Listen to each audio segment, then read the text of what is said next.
মাননীয় সদস্য জনাব অনিন্দ ইসলাম অমিত। জনাব অনিন্দ ইসলাম অমিত, আপনার সময় 8 মিনিট। ধন্যবাদ মাননীয় স্পিকার।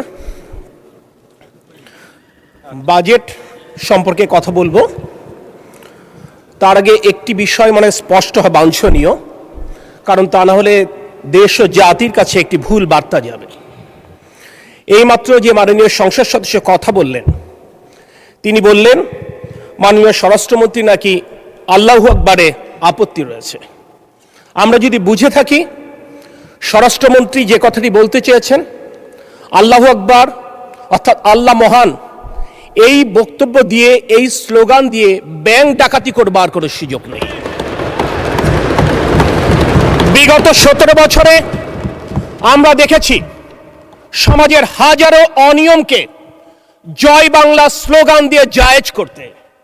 আমরা চাই না আগামীতে নারায়ে তাকবীর কিংবা আল্লাহু আকবার স্লোগান দিয়ে কোনো অবৈধ অপকর্মকে জায়েজ করতে।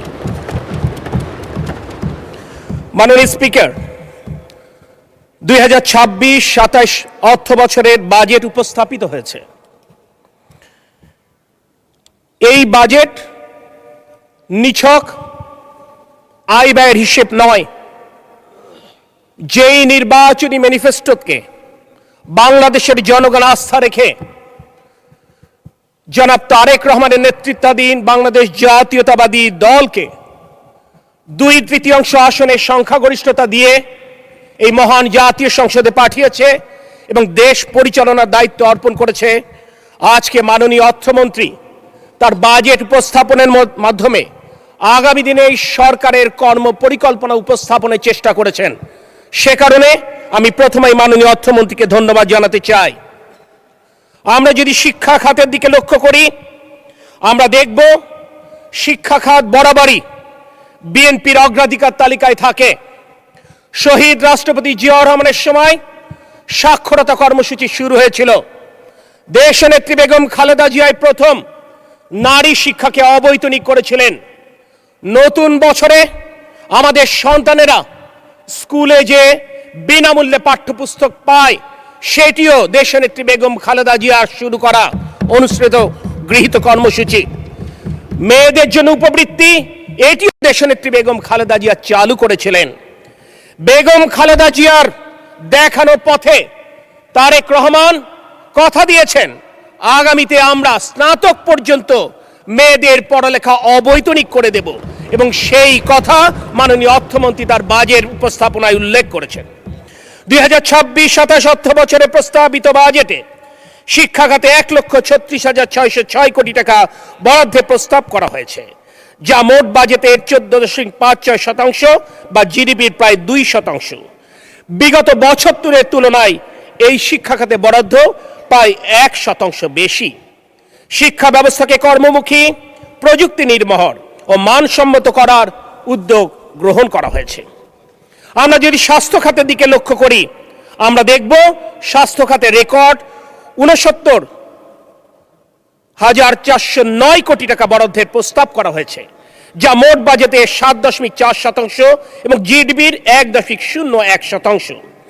এটি আগের বছরের সংশোধিত বাজেটের তুলনায় প্রায় দ্বিগুণ এবং প্রথমবার স্বাস্থ্য খাতের বরাদ্দ জিডিপির 1% অতিক্রম করেছে।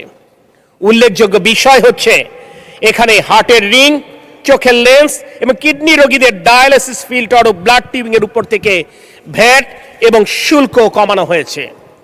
আমার প্রয়াত পিতা, যিনি একাধিকবার এই জাতীয় সংসদে প্রতিনিধিত্ব করেছেন যশোর 3 সংসদীয় এলাকা থেকে, তিনি জীবনের শেষ সময় ডায়ালিসিস রোগী ছিলেন।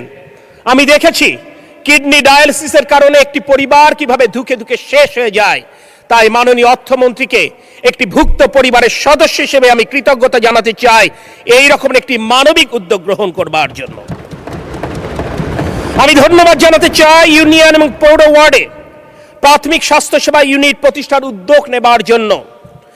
দেশনেত্রী বেগম খালেদা জিয়া উপজেলা স্বাস্থ্য কমপ্লেক্সকে 31 শয্যা থেকে 51 শয্যায় রূপান্তর করেছিলেন, আর আজকের প্রধানমন্ত্রী 51 শয্যা বিশিষ্ট স্বাস্থ্য কমপ্লেক্সকে 101 শয্যায় রূপান্তরের উদ্যোগ গ্রহণ করেছেন। সময় শেষ হয়ে যাচ্ছে। আমি আমাদের মন্ত্রণালয় জ্বালানি এবং বিদ্যুৎ মন্ত্রণালয় সম্পর্কে কিছু কথা বলতে চাই। মাননীয় অর্থমন্ত্রীকে ধন্যবাদ জানাতে চাই। আগামী অর্থ বছরে আমাদের মন্ত্রণালয়ের জন্য উনি 17,345 কোটি টাকার বরাদ্দের প্রস্তাব করেছেন, যেটি গত বছরের তুলনায় যথেষ্ট পরিমাণ বেশি। এখানে একটি স্পষ্ট বার্তা দিতে চাই, দায়িত্ব গ্রহণের পরপরই আমরা উপলব্ধি করেছি মধ্যপ্রাচ্য সংকট আমাদের চোখ খুলে দেখিয়ে দিয়েছে বিগত ফ্যাসিস্ট সরকারের ভুল জ্বালানি এবং বিদ্যুৎ নীতির সমস্যা।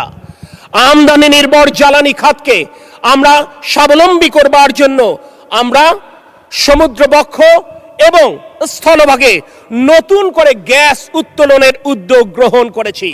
বিগত 24শে মে আমাদের অফশোর বিডিং রাউন্ড ওপেন হয়েছে, যেটি আগামী নভেম্বর শেষ হবে।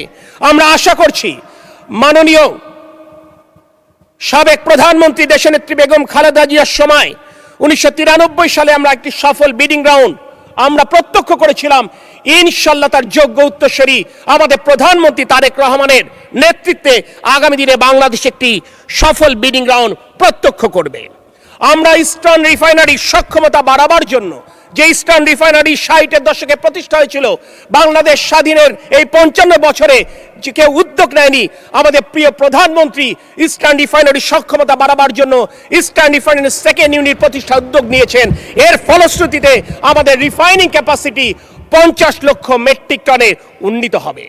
আমরা বিদ্যুতের সমস্যা কমানোর জন্য আমরা রিনিউয়েবল এনার্জিতে ফোকাস করেছি, যেটি আমাদের নির্বাচনী ম্যানিফেস্টোতে উল্লেখ করা রয়েছে। অর্থাৎ আমাদের বিদ্যুৎ উৎপাদনের 20% আমরা রিনিউয়েবল ক্ষেত্র থেকে আমরা নিশ্চিত করতে চাই।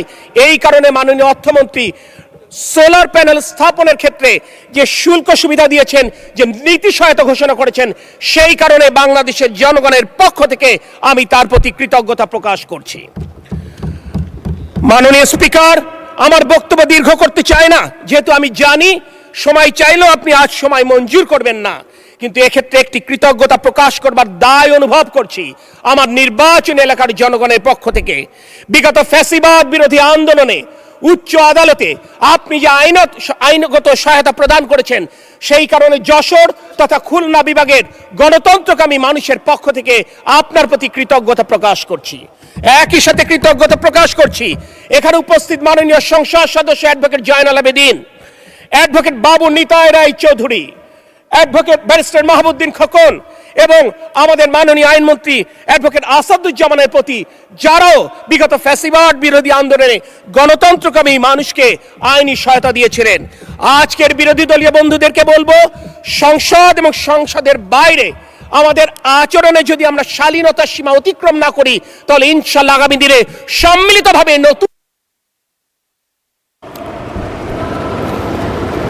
অসংখ্য ধন্যবাদ মাননীয় সদস্য।